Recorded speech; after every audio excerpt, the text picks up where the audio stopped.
This is the video on the poles game. Here in the blue note box it says, minimize the pole cost while satisfying the 4 requirements. Here it lists the 4 requirements. First, ground clearance. The red wire cannot touch the black ground. Failure, white dots on the red wire. Well, right now, because all these towers are tall, the wire is never touching the ground. Span. Each pole height has a different span capability. And the span, it says here, is the distance from the previous pole to the following pole. Next, load. There's a maximum load of 1,500 feet for each pole. Failure, there will be a black circle at the top of the pole. Because these are poles, they have a lot of load strength. Next, lift. There's a minimum load, 150 feet on each side of the pole. Failure, there will be a green circle at the top of the pole.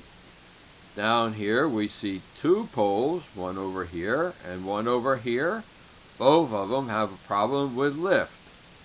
For instance, this first one on the left side of this pole, it's pulling up on it. This wire, it doesn't have enough weight down here to keep the insulator straight down. Next, it says there are 100 games, 0 to 99. And we should click on next below to go to the next note. There's another note.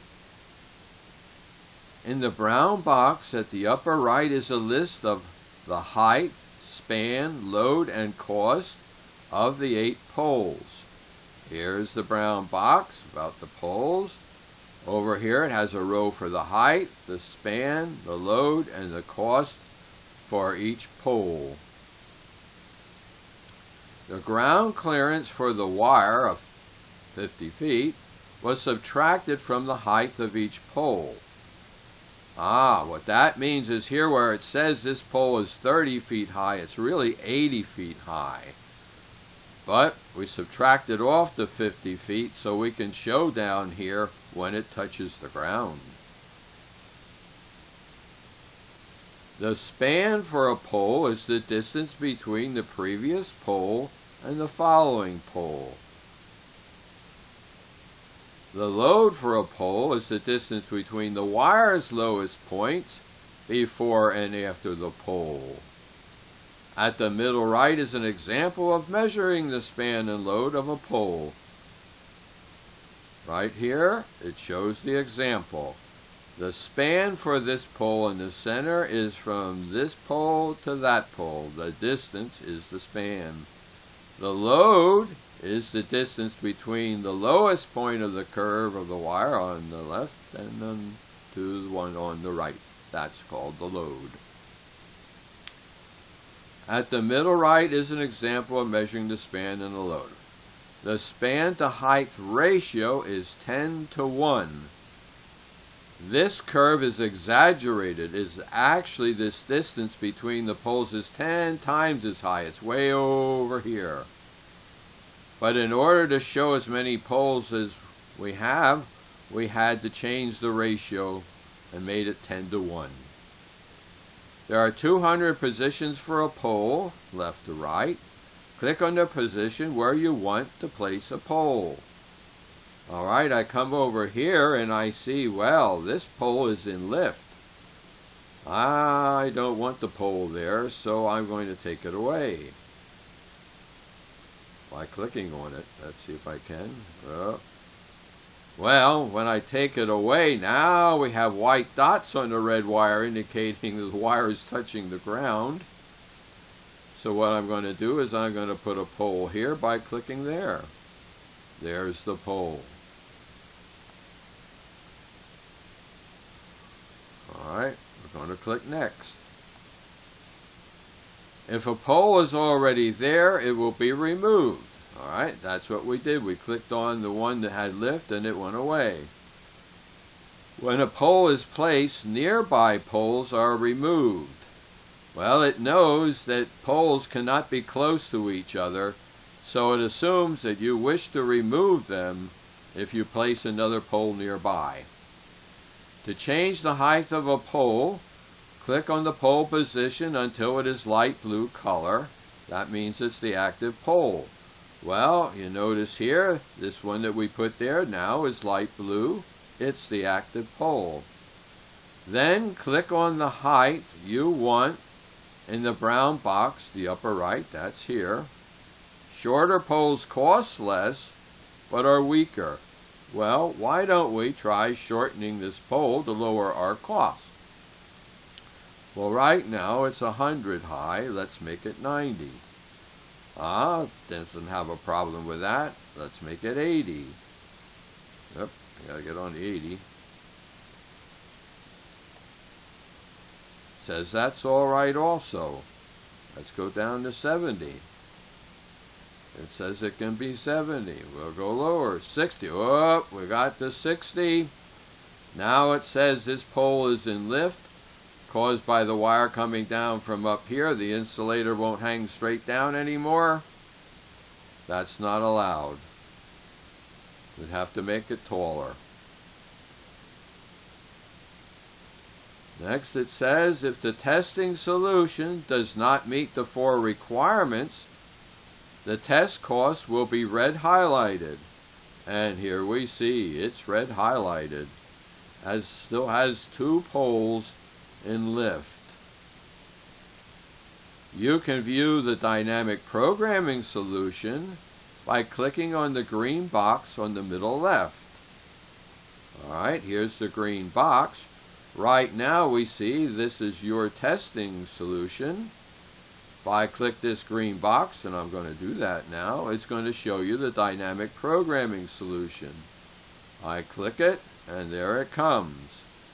Here you see the solution using dynamic programming. It keeps the wire off the ground, and it satisfies the span and load requirements. That's the dynamic programming solution. Then it says you can click on the green box again to return to the testing solution. So once you see this solution, you click it again and go back and work on your solution. Right? Now I'm going to go look at the programming for poles. I'm going to click on Program in the red stripe. Over here on the left is the main program for poles. And if we look here in this box, we see that there's a main program and there's 2 subprograms. First subprogram is the dynamic programming solution, and the second subprogram is the test solution entry and testing. So there's actually 3 programs involved in the poles game. Up here at the top, in these blue boxes, it has the one for execute the application. That'll take us right back to where we were playing the game. We can save the application, and right now we can't create a new application because we've changed this one, and we would have to save it first in order to create a new one. Create a new subprogram, and then the rest of these blue boxes all have to do with copying instructions within a program, within an application, or from one application to another application. Down at the bottom in these brown boxes, there are tools you can use to create applications, different programs. You can list values, see the page text, change the names of the pages of text, change the program names, the variable names, make comments, make captions, display registers, and all sorts of things that help you make programs. And even below here, there is a list of YouTube videos about building an app, all the way from creating it down to making an HTML file for it. Below that, there's an app that actually shows you examples of the different actions in this P code. And over here, this is the main program. Under the heading Action is the actions that are being used here in the main program. Here, it will give you examples of what those actions do. And below that, there's a list of HTML5P code YouTube videos that will explain how to program in this P code. Now I'm going to go up here to the blue box that says execute the application and click on it. We go back to the game. Here on this screen, first we see at the bottom, Start an App. You were allowed to save your changes to any one of these 20 letters A through T. Then, once you have saved it, you can come here and click on that letter and it'll run the app the way you changed it. Below that, there's a list of the HTML5P code apps, starting from Bakery and going all the way down to Vids Actions. These are other apps that you can use. Alright, this is the end of the Poles game video.